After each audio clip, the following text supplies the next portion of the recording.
ചലച്ചിത്ര നയരൂപീകരണത്തിനായി സംസ്ഥാന സർക്കാർ നടത്തിയ സിനിമാ കോൺക്ലേവിൽ സംവിധായകൻ അടൂർ ഗോപാലകൃഷ്ണൻ നടത്തിയ പരാമർശത്തിനെതിരെ പ്രതിഷേധം വ്യാപകം. കൃത്യമായ മാനദണ്ഡ പ്രകാരമാണ് KSFDC സിനിമാ നിർമ്മാണത്തിന് തുക നൽകുന്നതെന്ന് ചെയർമാൻ K. മധു മീഡിയ വണ്ണോട് പറഞ്ഞു.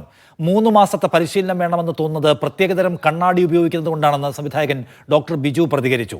വിശ്വ ചലച്ചിത്ര വേദികളിൽ വിഹരിച്ചിട്ട് കാര്യമില്ലെന്നും ഹൃദയവികാസം വേണമെന്നുമായിരുന്നു മന്ത്രി R. ബിന്ദുവിന്റെ വിമർശനം. അടൂരിന്റെ പ്രസ്താവന ഫ്യൂഡൽ അവശിഷ്ടങ്ങൾ നിനക്കുന്ന പ്രവർത്തനത്തിന് ആക്കം കൂട്ടുന്നുവെന്ന് K. രാധാകൃഷ്ണൻ മീഡിയ വണ്ണോട് പറഞ്ഞു.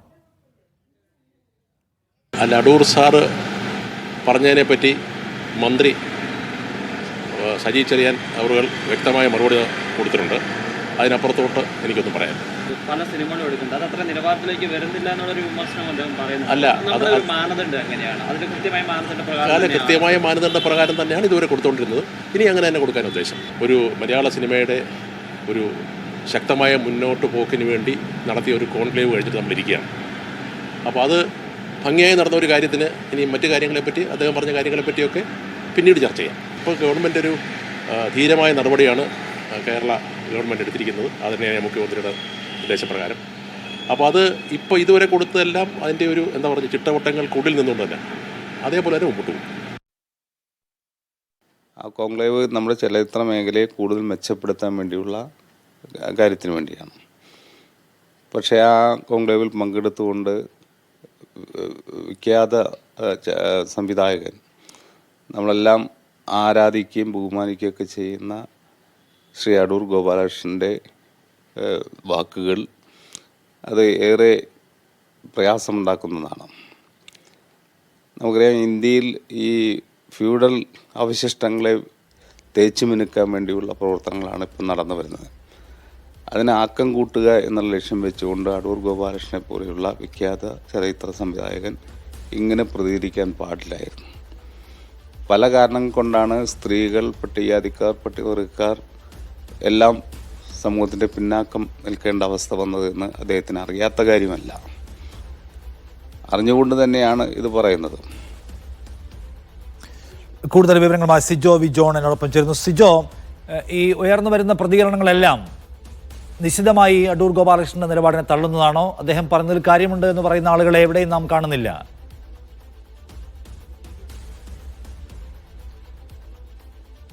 നിഷാദ്, കാര്യമായി തന്നെ ആരും ഈ അടൂർ ഗോപാലകൃഷ്ണനെ പിന്തുണച്ചുകൊണ്ട് രംഗത്ത് വന്നിട്ടില്ല എന്നുള്ളതാണ് ഏറ്റവും പ്രധാനപ്പെട്ട കാര്യം.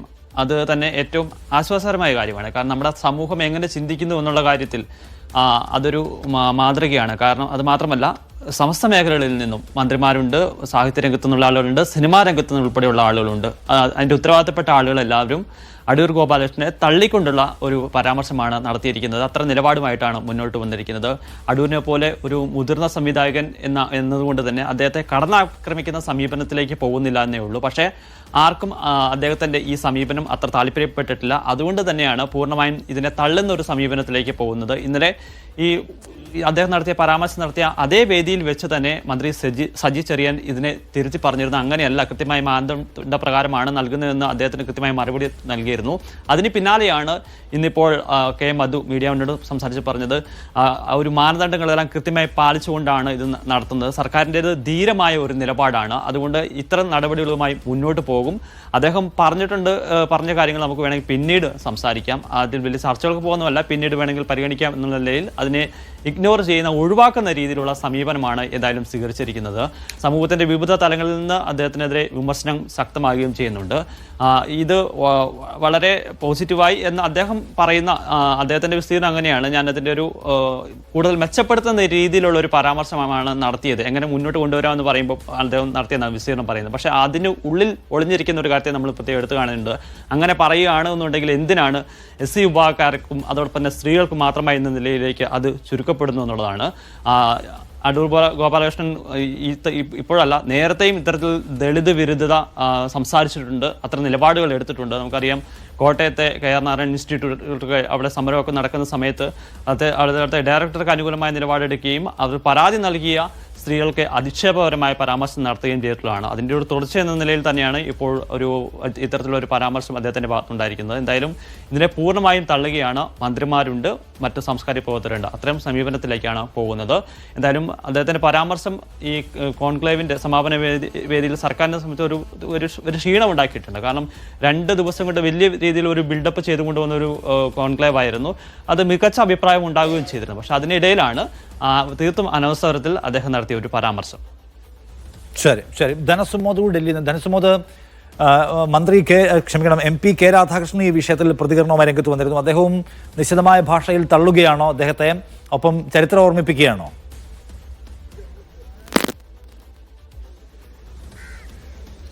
കൃത്യമായി ചരിത്രം ഓർമ്മിപ്പിച്ചുകൊണ്ട് തന്നെയാണ് അടൂരിൻ്റെ വാക്കുകൾ പൂർണ്ണമായും കെ രാധാകൃഷ്ണൻ തള്ളിക്കളഞ്ഞിരിക്കുന്നത്. അദ്ദേഹം പറയുന്നത് ആദ്യ കാലഘട്ടത്തിൽ ആദ്യം മലയാള സിനിമ എടുക്കുന്ന സമയത്ത് സിനിമാ നടികൾ ഉണ്ടായിരുന്നില്ല. PK റോസി എന്ന് പറഞ്ഞ ദളിത് യുവതിയാണ് നടിയായിട്ട് വന്നത്. പക്ഷേ അവർക്ക് പിന്നീട് ഈ നാട് വിട്ട് ഓടിപ്പോകേണ്ടി വരികയാണ് ചെയ്തത്.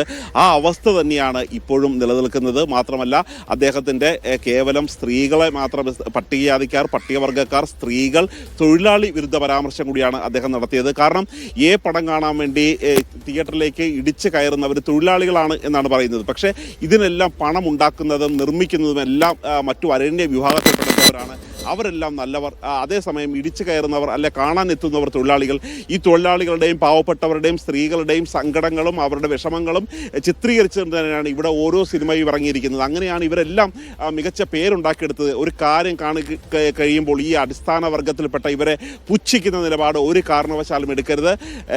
അടൂർ ഗോപാലകൃഷ്ണൻ മാപ്പ് പറയണം എന്നുള്ള ഒരു ആവശ്യം പറയുന്നില്ല. പക്ഷേ തെറ്റാണെന്ന് തിരിച്ചറിഞ്ഞാൽ അദ്ദേഹം തിരുത്തി പറയാൻ തയ്യാറാവണം. ഇവിടെ വലിയ തരത്തിലുള്ളൊരു ഫ്യൂഡൽ അവശിഷ്ടം ഇപ്പോഴും നിലനിൽക്കുകയാണ്. അതിൻ്റെ ഒരാളാകാനുള്ള ഒരു ശ്രമം തന്നെയാണ് ഇപ്പോൾ നടത്തിക്കൊണ്ടിരിക്കുന്ന അടൂർ ഗോപാലകൃഷ്ണൻ. അടൂർ ഗോപാലകൃഷ്ണനെ പോലുള്ള ഒരു വിഖ്യാത സംവിധായകനിൽ നിന്നും, താൻ ആരാധിക്കുന്ന സംവിധായകനാണ്, പക്ഷേ എങ്കിൽ പോലും അദ്ദേഹത്തിൽ നിന്നും ഈ തരത്തിലുള്ള ഒരു പരാമർശം ഉണ്ടായത് അങ്ങേയറ്റം വേദനയും മനപ്രയാസവും ഉണ്ടാക്കി എന്ന് തന്നെയാണ് പ്രതിഷേധിച്ചുകൊണ്ട് തന്നെ കെ രാധാകൃഷ്ണൻ മീഡിയ വണ്ണോട് പങ്കുവച്ചത്. ശരി, സിജോ ധനസുമതാണ് വിവരങ്ങൾ നൽകിയത്. ഈ അടൂർ ഗോപാലകൃഷ്ണൻ സിനിമാ കോൺക്ലേവിൽ നടത്തിയിട്ടുള്ള പരാമർശങ്ങൾക്കെതിരെ വ്യാപകമായ വിമർശനം ഉയർന്നു വരികയാണ്. അദ്ദേഹം നടത്തിയിട്ടുള്ള ഈ അഭിപ്രായ പ്രകടനങ്ങളോ അല്ലെങ്കിൽ നിർദ്ദേശങ്ങളോ അംഗീകരിക്കാൻ കഴിയാത്തതാണെന്നാണ് പൊതുവിൽ ഉയർന്നു വരുന്ന പ്രതികരണം.